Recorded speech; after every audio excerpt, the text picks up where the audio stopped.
Assalamualaikum warahmatullahi wabarakatuh. Nama saya Dr. Raisa Nurwani dari Universitas Sriwijaya.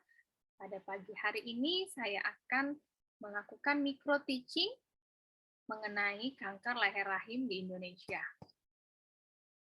Izinkan saya share screen sebentar. Oke. Kanker leher rahim di Indonesia.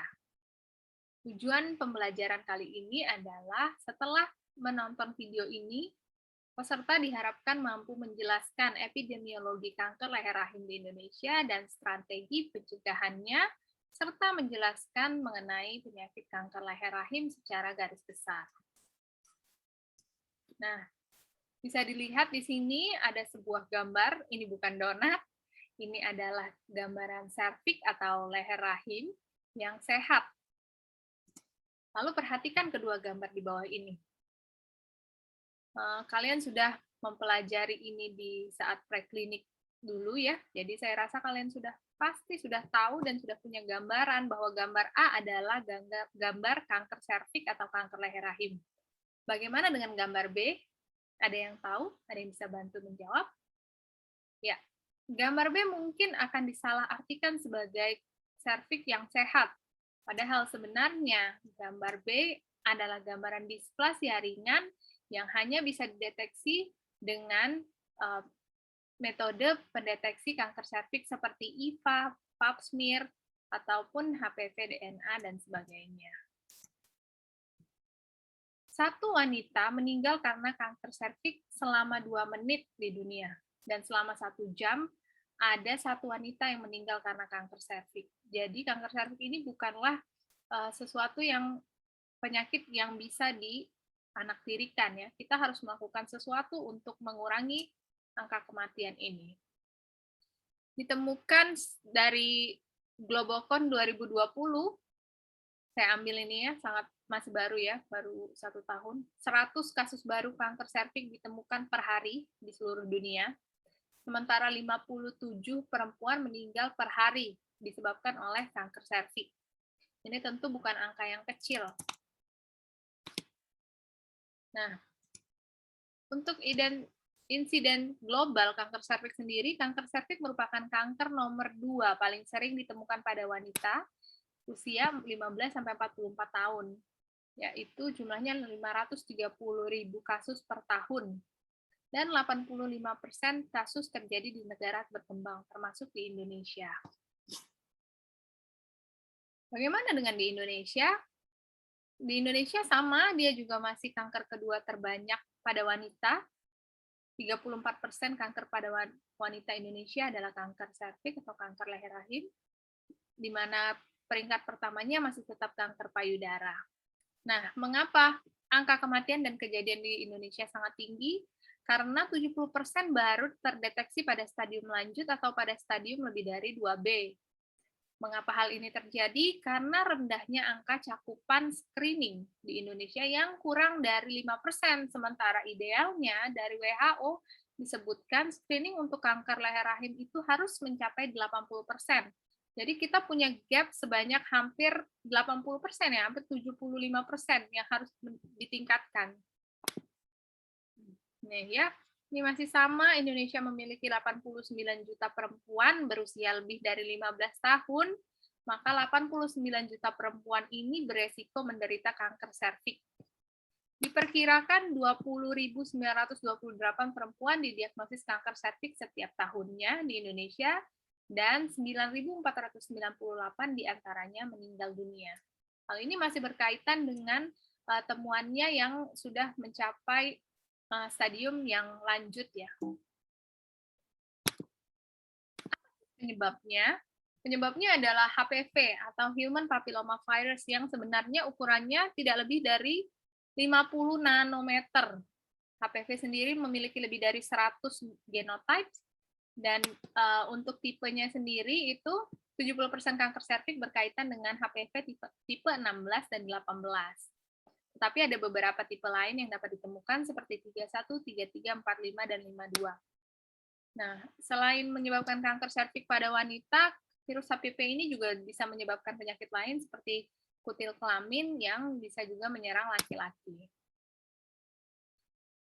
Melihat bagan ini, kita bisa tahu bahwa sebenarnya dari saat HPV ini menginfeksi serviks yang normal, sampai dengan dia menjadi kanker serviks itu membutuhkan waktu yang cukup lama ya, 3 sampai 17 tahun bervariasi setiap orang.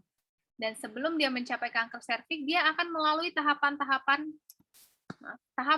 ini dari displasia dulu ringan, lalu sedang, lalu berat, baru menjadi karsinoma in situ, baru menjadi kanker serviks. Peranan screening adalah memutus mata rantai ini, sehingga dari displasia ringan atau sedang atau berat ini, panahnya bisa balik lagi ke sini. Ke sedang, lalu bisa menjadi healthy cervix. Nah, bagaimana pencegahannya? Pencegahannya dibagi menjadi 3, yaitu primer, sekunder, maupun tersier. Kalau primer itu tentu saja dengan edukasi, promosi, dan satu lagi yang tidak kalah penting tetapi tidak bisa dilakukan, belum bisa ya, saya katakan belum bisa, mungkin nanti akan dilakukan oleh pemerintah, yaitu dengan vaksinasi HPV. Pemerintah belum bisa melakukan vaksinasi HPV massal secara gratis, dikarenakan dengan biayanya yang cukup tinggi, tetapi pemerintah kita sudah berusaha meningkatkan cakupan vaksinasi HPV dengan cara memberikan vaksinasi ini secara gratis di beberapa kota besar.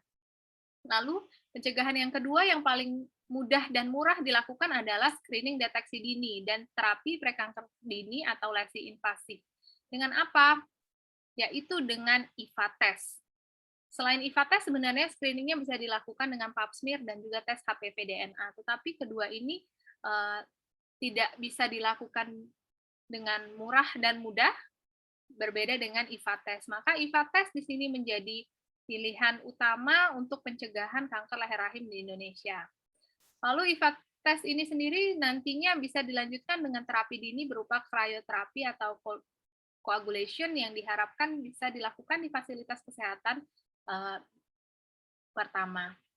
Nah, pencegahan tersiernya apa? Itulah baru terapi kanker invasif dengan dan juga rehabilitasi dan palliative care, yaitu dengan operasi, radiasi, dan kemoterapi. Tentu saja yang paling baik adalah pencegahan primer, tetapi apabila sulit dilakukan, maka pilihan keduanya adalah pencegahan sekunder. Nah, dengan meningkatkan pencegahan sekunder berupa screening ini, kita harapkan cakupan screening kita bisa mencapai 70-80%, lalu bisa juga dengan meningkatkan cakupan vaksinasi HPV, sehingga nantinya kita akan menurunkan angka kejadian kanker serviks stadium lanjut dan dengan secara tidak langsung akan menurunkan kematian. Seperti yang saya katakan tadi ya, vaksinasi itu berarti di sini, jadi dia sebelum infeksi HPV sudah dikasih pencegahan terlebih dahulu, sedangkan screening itu berada di sini. Nah, sehingga pasien ditemukan pada saat pre-cancer belum sampai ke cancer. Ini adalah rekomendasi WHO, yaitu vaksinasi sebagai pencegahan utama penyakit terkait HPV. Vaksinasi sudah bisa dilakukan dari usia 9 sampai 13 tahun. Malah kalau 9 sampai 13 tahun dia hanya membutuhkan 2 dosis, sementara di atas 13 tahun kita harus memberikan sebanyak 3 dosis. Maka idealnya memang diberikan sebagai imunisasi di sekolah ya. Mungkin ke depannya kita berharap pemerintah dapat memasukkan vaksinasi HPV di dalam bulan imunisasi anak sekolah. Nah, ini adalah perbedaan pap smear, IVA, dan juga tes HPV DNA.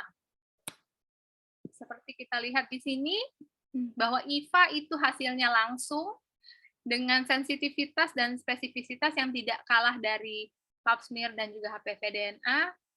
Nah, dan harganya yang sangat murah dibandingkan dengan HPV DNA juga pap smear. Maka dari itu masih IVA adalah pilihan utama untuk screening prakanker serviks.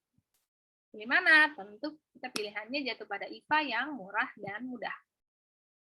Nah, jadi untuk kesimpulannya, yang pertama, terjadi 100 kasus baru kanker serviks per hari, perlu waktu panjang lesi prakanker menjadi kanker serviks, pencegahan primer dengan vaksinasi HPV, dan pencegahan sekunder dengan screening dan deteksi dini kanker leher rahim.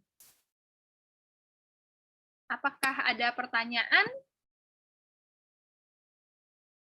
Ya, jika sudah tidak ada lagi pertanyaan, terima kasih atas perhatiannya dalam mendengarkan video micro teaching ini. Semoga video ini bermanfaat dan apabila masih ada yang ingin ditanyakan atau kritik atau saran bisa menghubungi saya di komen di bawah. Terima kasih. Sekali lagi, cervical cancer can be prevented. We are doing something about it. Wabillahi taufiq wal hidayah. Wassalamualaikum warahmatullahi wabarakatuh.